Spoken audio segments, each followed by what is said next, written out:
नमो नमः बच्चों। आज हम इस वीडियो में क्लास 11 संस्कृत कोर भास्वती प्रथम भाग इसका छठा पाठ शुक शावको दंत है। इस पाठ के अनुप्रयुक्त व्याकरण में हम संधि प्रश्न कर चुके हैं और आज अन्य प्रश्न करेंगे। प्रकृति, प्रत्यय, शब्द रूप, धातु रूप, उपपद विभक्ति आदि। ठीक है, तो अब आइए प्रश्न नंबर 2। क्या होगा कि आपके सामने वाक्य दिया जाता है और उसके 4 ऑप्शंस या 3 ऑप्शंस आते हैं। ठीक है, आपको उन 3 या 4 ऑप्शंस में से जो सही उत्तर है वह आपको चुनकर लिखना है। तो आइए, एकस्मिन कोटरे निवसता। अब यहाँ देखिए निवसता है को अंडरलाइन किया गया है। अब हमें बताना कि इसमें कौन सा प्रकृति और प्रत्यय। यहाँ 3 ऑप्शंस दिए गए। अब की बार क्या होगा, पेपर में 4 ऑप्शंस आएंगे, तो आपको उन 4 ऑप्शंस में से जो सही ऑप्शन है वो चुनकर लिखना है। तो देखिए, पहला है नी वस क्षत्रि, दूसरा है नी वस कृतय, तीसरा है नी वस शानच। तो यहाँ है एतस्मिन कोटरे निवसते, इस कोटर में रहते हुए। तो नी उपसर्ग है, वस धातु है और क्षत्रिय प्रत्यय है। कौन सा प्रत्यय? क्षत्रिय प्रत्यय। कौन सा प्रत्यय? यहाँ क्षत्रिय प्रत्यय। नेक्स्ट आपका जायमान है, जायमान है, ममैव जायमान है। यहाँ क्या है? यहाँ क्या है? जन धातु है, जन धातु। अब धातु में यदि आन मान वान दिखाई देता है तो वहाँ शानच प्रत्यय होता है। कौन सा? शानच प्रत्यय। अगर शब्द में आन मान वान दिखाई दे तो वहाँ मतुप प्रत्यय होता है। अब यहाँ देखिए जन धातु है और शानच प्रत्यय, आपका यह आंसर है। ठीक है, नेक्स्ट में देखिए सम जमा आ जमा हरी जमा ल्यप। क्या है? ल्यप प्रत्यय के ल और प का लोप हो जाता है, केवल यह शेष रहता है। क्या बचता है? केवल यह। आपको पता होना चाहिए कि ल्यप प्रत्यय के ल और प का लोप हो जाता है, केवल यह बचता है जो धातु में जुड़ता है। अब देखिए सम आ हरि बन गया समाहरि। अब ल्यप का यह जुड़ गया तो बन गया समाहृत्य, समाहृत्य। यहाँ क्या है? बीच में तुक का आगम हो गया, इसलिए तुक का आपको बीच में तय दिखाई दे रहा है ना। समाहृत्य। क्या रूप बना? समाहृत्य। नेक्स्ट देखिए उपभुक्त, उपभुक्त। उपभुक्त में क्या है? कतय प्रत्यय है। उपभुक्त, उपभोग करता हुआ, खाता हुआ, उपभुक्त। तो उप उपसर्ग यहाँ भुज धातु है, भुज धातु का अंतिम वर्ण हमेशा हलंत होता है। देखो 2 में एक जैसा दे रखा, उपभुजकतः, उपभुजकतः। लेकिन क्या डिफरेंस है? एक में ज को हलंत किया गया, एक में नहीं। तो मैं आपको बता रही हूँ, ध्यान से सुनिए। धातु का अंतिम वर्ण हमेशा हलंत होता है। तो देखो, वैसे जिसे समझ में नहीं आएगा वो देखेगा ये तो दोनों एक जैसे हैं, तो वो बिना हलंत वाले को ठीक कर देगा। तो ये आपका गलत है। आप ध्यान में रखिए कि धातु का अंतिम वर्ण हमेशा हलंत होता है। नेक्स्ट निष्क्रम ल्यप। अभी बताया था इससे एक एग्जाम्पल पहले कि ल्यप के ल और प का लोप हो जाता है, यह बचता है। तो ये निष्क्रम और यह क्या बन गया? निष्क्रमी। ये ख वाला आपका आंसर है। नेक्स्ट उपनीकतः, उपनीकतः। जब हम कतः प्रत्यय जोड़ते हैं तो कतः के क का लोप हो जाता है, तय शेष रहता है। तो यहाँ देखिए उपनीत, यह आंसर आपका क्या है? उपनीत, उपनीत। नेक्स्ट पर आइए आपीत, आपीत। यहाँ भी कतः प्रत्यय है, तो ये रहा आ उपसर्ग है, पी धातु है। उपसर्ग और धातु अलग अलग लिखना है। कभी आप आपी जमा कतः को ठीक कर दो, नहीं। क्या है, प्रकृति प्रत्यय।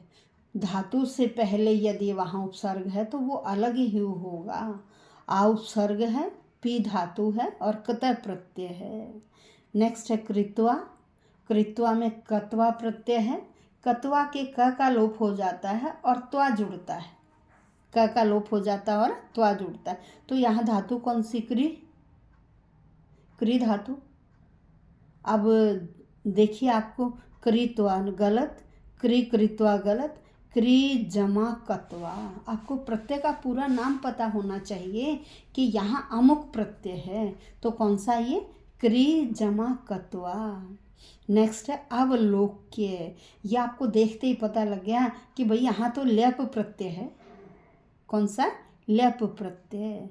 तो अब देखो, अवलोक्य गलत, अवलोकयत गलत, अवलोक ल्यप, ये आपका राइट आंसर है। अब आगे चलते हैं।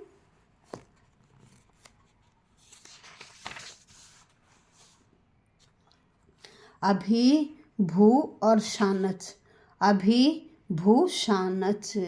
शानच का मैंने बताया कि धातु में आन मान वान जुड़ता है। अब देखो, अभिभूमान, अभिभवमान, अभिभूयमान है, ये राइट आपका, अभिभूयमान है। नेक्स्ट, अब ये शब्द रूप है, सारे पाठ के अंदर से ही आते हैं। शब्द रूप भी, धातु रूप भी। पाठ की रीडिंग बहुत अच्छी तरह से करिए ताकि आपको याद रहे इस पंक्ति में ये रूप था। अब आइए, रिक्त स्थान मेखलेव विंध्या नाम अटवी अस्ति। तो क्या, पृथ्वी पर, भूवि, पहली लाइन है पाठ की, भूवि। नेक्स्ट, तस्य तीरे, तस्य उसके, पश्चिम किनारे पर, तस तीरे, तीरे में देखिए सप्तमी है, तो पश्चिम में भी वही विशेषण, विशेषण में हमेशा समान लिंग विभक्ति वचन का प्रयोग किया जाता है। तो क्या बन गया, पश्चिमे। क्या बना, पश्चिमे। नेक्स्ट, तस्यैव एकस्मिन् निवसत है। कोटर में रहता था, रहता था। कोटर में एकस्मिन के अनुसार, एकस्मिन में सप्तमी है तो विशेष्य में भी सप्तमी। आंसर बना कोटरे। क्या बना, कोटरे। नेक्स्ट, रिक्त स्थान समाहृत्य मह्यमदात। यहाँ बच्चा कह रहा है तोते का कि मेरे पिताजी मुझे लाकर देते थे, क्या लाके देते थे, फल और सब्जियों के टुकड़े। तो क्या आएगा, फल शाकलानी, फल शाकलानी। नेक्स्ट, रिक्त स्थान वने, मृगा कोलाहल ध्वनि। उस वन में, वन के अनुसार वन में सप्तमी है तो विशेषण में भी सप्तमी होनी चाहिए। तस्मिन, क्या बनेगा, तस्मिन। क्या बनेगा, तस्मिन, तस्मिन वन। नेक्स्ट, रिक्त स्थान वयसी, रिक्त स्थान वयसी। वयसी में सप्तमी है तो विशेषण में भी सप्तमी आएगी। तो क्या रूप बना, प्रथमे। विशेषण और विशेष्य में समान लिंग विभक्ति वचन का प्रयोग होता है। नेक्स्ट, मैं, मेरे मन में था। भाई मैं में सप्तमी है, मन में भी सप्तमी, मनसी। ये रहा का आंसर आपका, मैं मनसी, मैं मनसी। नेक्स्ट, पल्लवासने समुपाविशत, कह रहे पास में ही पत्थों का जो आसन था ना उस पे कौन बैठ गया, शबर सेनापति। तो क्या आया, शबर सेनापति ही। क्या बना, शबर सेनापति ही। नेक्स्ट, तस्मिने मुहूर्तमिव व्यलंबत। उसी क्षण ही पेड़ के नीचे कुछ समय के लिए बैठ गया, रुक गया। तरु तले, तस्मिन में सप्तमी है तो तरु तले में भी सप्तमी, विशेषण विशेष्य, उस पेड़ के नीचे। ठीक है। नेक्स्ट, इव कोटरेभ्य है शुक शावकान गृहीत। कोटर से तोते के बच्चों को पकड़ लिया। किसकी तरह? फलों की तरह। फलानी इव, जो वो उनको तोड़ तोड़ के नीचे मार मार के फेंक रहा था, किसकी तरह? जैसे फल तोड़ते हैं ना, इस तरह फल तोड़ने की तरह वह है, कोटर से उन बच्चों को निकाल निकाल नीचे फेंक रहा था। तो फलानी, क्या आंसर आएगा? फलानी। नेक्स्ट है अब धातु रूप। भाई कर्ता के अनुसार क्रिया लगाएंगे। भुवो मेखलेव विंध्या नाम अटवी थी अस्ति। पृथ्वी पर विंध्याटवी है, विंध्याचल पर्वत है। पृथ्वी पर विंध्याचल पर्वत है।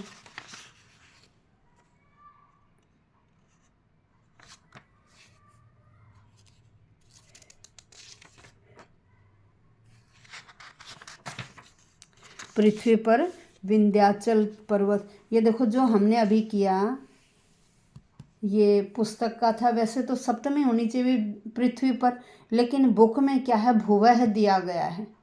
भुवः मेखलेव। अभी जो वाक्य हमने किया ना, बिल्कुल यही वाक्य है।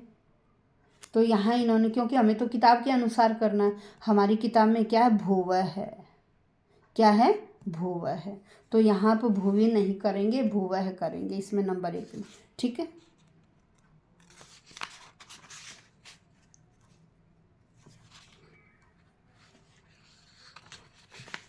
क्योंकि ये वाक्य था ना हमारा, ये वाला, तो इसलिए हम वहाँ भी क्या करेंगे? भुवः है। प्रश्न नंबर कौन सा है? प्रश्न नंबर 3 में पहला। ठीक है। अब आगे चलिए। तस्य पश्चिमी तीरे महाजीर्ण शाल्मली वृक्ष। उसके पश्चिम किनारे पर था के लिए आसीत। फिर पितुहु अहमेव सुन, कह रहे पिताजी का मैं ही पुत्र था। अभवत, क्या आएगा? अभवत। मैं जननी प्रसव वेदनया लोकांतरम। पाठ में आया था कि मेरी माताजी मुझे उत्पन्न करते हुए ही स्वर्ग सिधार गई। अगमत, क्या है? अगमत। अहम भय विह्वलः पितुः पक्षपुटांतरम।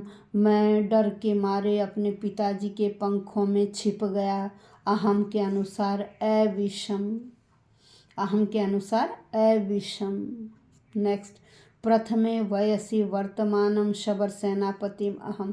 कह रहे पहले ही अवस्था में मैंने शबर सेनापति को देखा, मैंने देखा। फिर अहम के अनुसार अपश्यम, क्या आएगा? अपश्यम। ते तदेवोत्खात मूलम शेषत है। वो क्या कर रहा था कि उनको उखाड़ उखाड़ कर फेंक रहा था। क्या आएगा? कुर्वंती। नंबर 7 में कुर्वंती। ते के अनुसार कुर्वंती। ते के अनुसार कुर्वंती। नेक्स्ट। शबर सेनापति परिजनोपनीत पल्लवासने। वही शबर सेनापति बैठ गया। उपाविशत, उपाविशत, उपाविशत, बैठ गया। शुक शावकान अपगतासून कृत्वा शितौ। शुक शावकों ने अपगतासून, उनको मारकर पृथ्वी पर फेंक दिया। अपातयत, अपातयत। फिर तात मद रक्षणाकुल है। पिताजी ने मेरी क्या की? रक्षा। मद रक्षणाकुलः अभवत। पिताजी मेरी रक्षा में लग गए। क्या आएगा? मेरी रक्षा में लग गए। नेक्स्ट। अब उपपद विभक्ति है।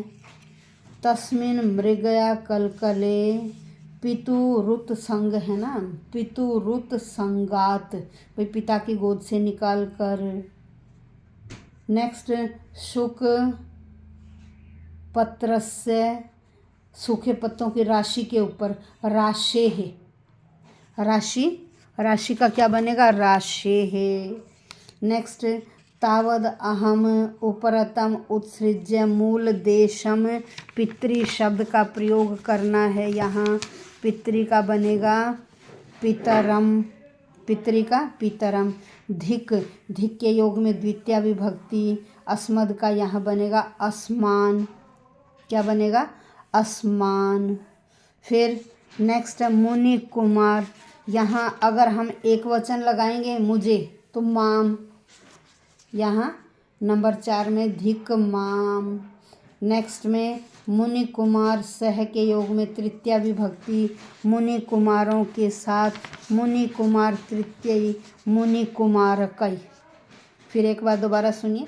पहले में पितुरुत संगात, दूसरे में राशे है, तीसरे में